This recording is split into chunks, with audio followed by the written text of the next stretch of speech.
My name is Ken Ball. I'm the Chief of the Akron Police Department.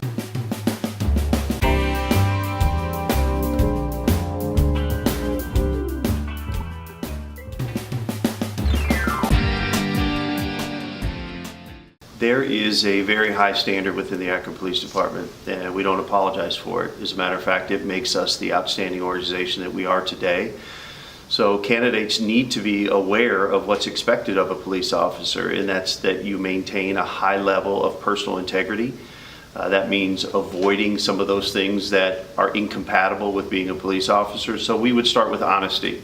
It's important that during the process, a candidate gives the Akron Police Department a fair opportunity to evaluate their decision making through their lives. Sometimes a candidate will come in and be fearful of a mistake that they may have made, or maybe it was an acquaintance that they had in their past that may not be befitting of a police officer. We need to be able to evaluate that. So the first thing is honesty.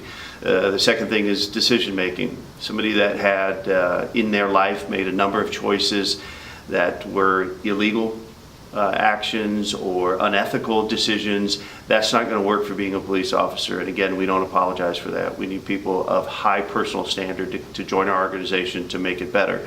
So avoid recreational or illegal drug use, drinking and driving, other driving habits. If somebody comes in and has a suspended license, you have to have a valid driver's license. It's important that you've had some success in your life at points, that we can show that you have been a mature person that was making decisions that are consistent with, again, our high standard.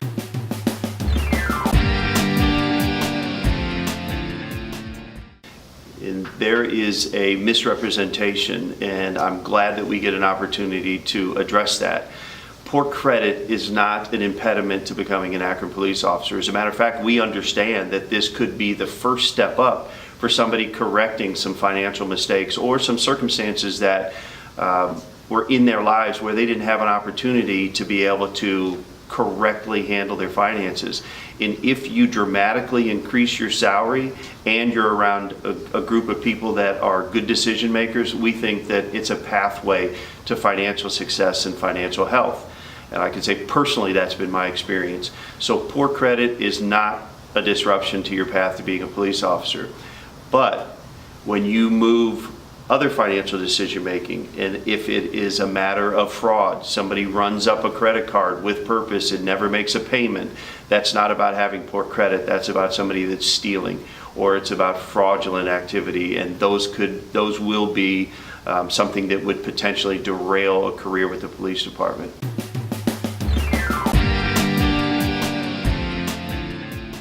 It's not an automatic disqualifier. Every case is individually evaluated. For example, probably 80% of the people that we hire have had some type of recreational drug experimentation. That's a fact of life in 2019 in the United States. So that is not an automatic disqualifier. If somebody submits an application to be an Akron police officer and uses drugs illegally after that application, we're not going to hire you. Your process needs to put you in line with the kind of rational, responsible decision making once you decide you're going to be a police officer, and illegal drug use is incompatible with our profession.